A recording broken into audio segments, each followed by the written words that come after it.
Ce programme vous est proposé par Sansa Studio en partenariat avec Skywood, la solution innovante et durable.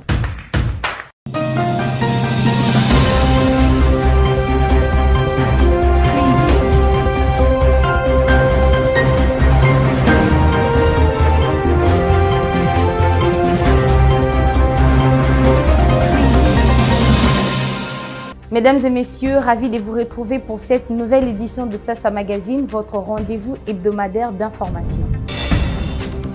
Mise à l'écart de l'unique candidature féminine en course pour le gouvernorat au Kasaï central, les organisations de promotion des droits des femmes crient à la discrimination. Le collectif des associations et organisations des droits de la femme sollicite l'implication personnelle du président de la République pour corriger ce qu'elle qualifie d'injustice. Sasa Magazine. À suivre également ces SOS du responsable d'un club de football et chroniqueur sportif au sujet de l'état d'abandon dans lequel se trouve le stade des jeunes de Kananga. Un état qui ne se justifie pas pour un stade qui a fourni au pays des athlètes historiques.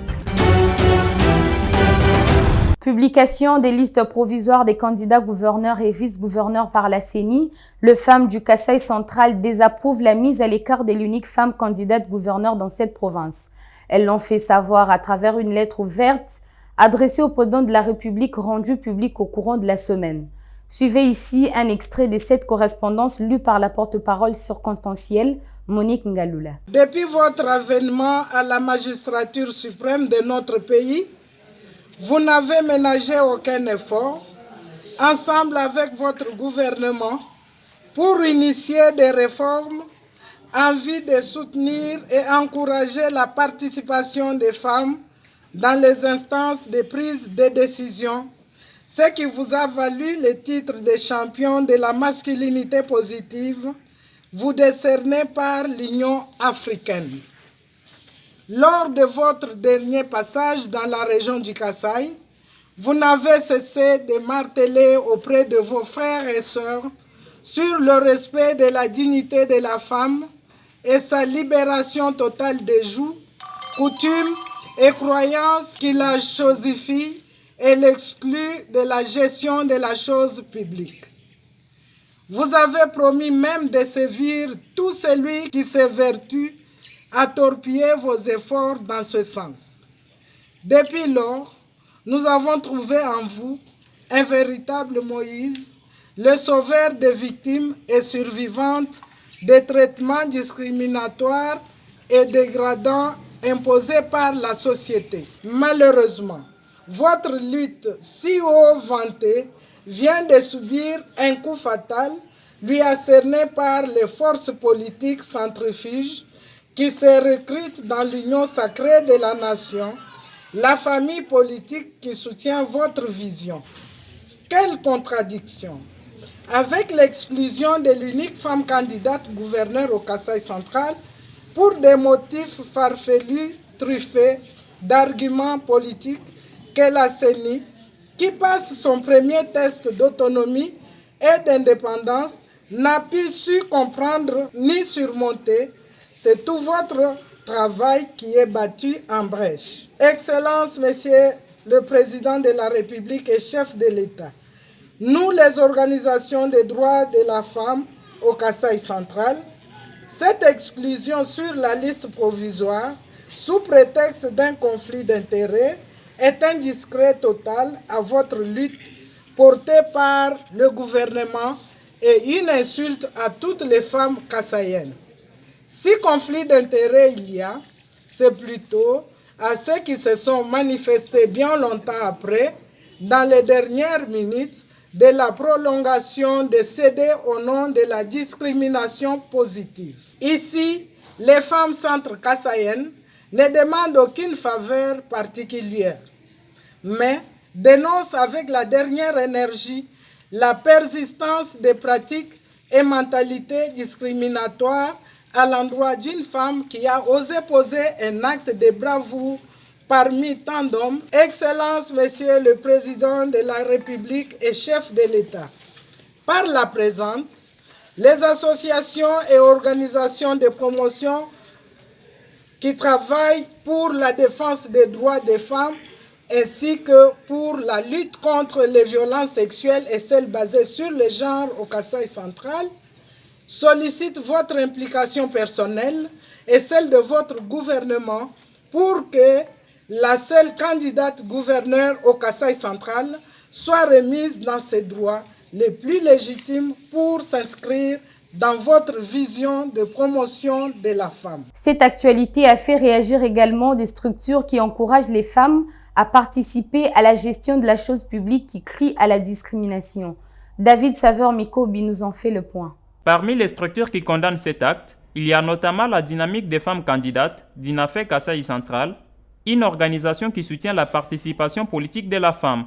Pour sa présidente, Catherine Chamanina, il s'agit d'une injustice qui peut encore être corrigée. Ça nous a tiqué, ça a bouleversé notre conscience. Pourquoi une seule femme parmi tant d'hommes a été écartée? Nous demandons à nos chers députés à qui nous avons donné les droits ou bien le pouvoir de voter à notre place, qu'ils fassent du bien pour chercher que notre province soit en paix. C'est depuis 1960 jusqu'à aujourd'hui, dans notre province, la province du Kasaï central, une femme n'a jamais gouverné. Aujourd'hui, une femme s'est levée. Si l'équipe gagne, on ne peut pas la changer. Alors, si l'équipe ne gagne pas, qu'on change. Sentiment de déception partagé par la directrice pays de l'ONG Femmes Main dans la Main pour le développement intégral, mais qui, selon Nathalie Kambala-Loussé, est loin d'affaiblir les combats de la promotion des droits de la femme. Ça nous a indignés en tant que structure qui encourage les femmes à aller en politique. Ça nous a encore mis un peu mal à l'aise parce qu'on devait peut-être attendre à la fin, le jour où il fallait voter et l'écarter bonnement. Le parti qui a mis en cause la candidature des femmes, c'est un parti qui appartient à un homme champion de la masculinité positive, un homme qui encourage l'égalité des sexes et un homme qui veut la promotion de la femme. L'idéal peut-être était de laisser la place à cette femme pour concrétiser les paroles du chef de l'État. Ça renforce notre lutte et ça nous donne des arguments et ça nous permet encore de faire des recherches et savoir si on a le moral haut pour aller affronter les hommes. C'est ça même le bon combat qu'on nous demande, qui est aller se laisser faire, chercher que le favoritisme, chercher les avantages. Mais maintenant ici, on nous montre que les combats de la femme ne doivent pas se limiter en cours de route. Le combat doit aller jusqu'au bout. Rappelons qu'à travers la décision portant publication de la liste provisoire de la CENI du 2 avril 2022, Maming Aloulaka Lala, unique femme ayant déposé sa candidature à l'élection des gouverneurs et vice-gouverneurs, a été écartée. Dans la notification de cette décision à la concernée, le secrétariat exécutif de la CENI en province évoque les conflits d'intérêts entre les RDT, son parti politique, et l'IDPS Tshisekedi comme raison d'irrecevabilité de sa candidature. Skywood, la solution innovante et durable. Adoption le week-end dernier au ministère des Finances du plan d'action 2022 entre le gouvernement et Africa Union Financial Service. Un reportage de John Daniel Kassalou rendu ici par Marlène Kankou. C'est au cours de la réunion d'évaluation entre le gouvernement représenté par le ministère des Finances et Africa Union Financial Service, à laquelle était associée la Direction générale des douanes et assises, que ce plan d'action a été adopté. Depuis que nous avons pris les commandes de la DGDA, nous avons redynamisé le comité de suivi des activités, du contrat, de la réalisation du contrat signé entre le gouvernement congolais et la société AIFS. 3 points étaient inscrits à l'ordre du jour. Il y a eu cette approbation du plan d'action 2022. On a discuté sur les termes de référence, c'est-à-dire l'évaluation des activités de 2021 avant 2022. Ensuite, nous avons parlé de l'inauguration des infrastructures des outils que AIFS a mis à la disposition à l'UFO. Pour le directeur des cabinets du ministère des Finances, Bertin Mawaka, qui dirige le comité de suivi, les bons signaux remarquables depuis les changements à la tête de l'administration douanière méritent d'être pérennisés. Les députés nationaux ont adopté à l'unanimité la loi autorisant la ratification de l'accord de la RDC comme membre associé à la politique de la communauté économique et monétaire de l'Afrique centrale. C'est à l'issue de la présentation et défense de ces projets de loi et deux autres faites par le ministre des Finances Nicolas Kazadi. Suivez. Après le débat houleux qui a précédé l'adoption de ces projets de loi, il a été envoyé au Sénat pour la seconde lecture. Pour le ministre Nicolas Kazadi, il s'agit d'une étape importante permettant de relever les divers défis auxquels le pays fait face. Le fameux plafond de $10 000. Et je crois que certains députés ont, à juste titre, soulevé la préoccupation de savoir comment on fait dans un pays qui n'est pas entièrement bancarisé. Il faut retenir que cette disposition qui existe déjà, mais dans l'ancienne loi ou dans la loi actuelle, on parle de plafond en termes de paiement. Dans la nouvelle loi, on parle de plafond en termes de transactions. L'objectif de cette disposition est d'abord et avant tout d'encourager la bancarisation, c'est-à-dire l'utilisation de moyens de paiement autres que les espèces pour des raisons de sécurité et des raisons de fluidité et de modernité. Et ensuite, l'autre objectif est de surveiller les transactions. Les autres projets de loi déclarés recevables au cours de la même plénière ont trait à la lutte contre le blanchiment des capitaux et le financement du terrorisme. S'agissant de la loi contre le blanchiment des capitaux, l'accent a été mis sur les mesures de vigilance simplifiées ou allégées à l'égard de la clientèle si le risque de blanchiment que présente le client paraît faible.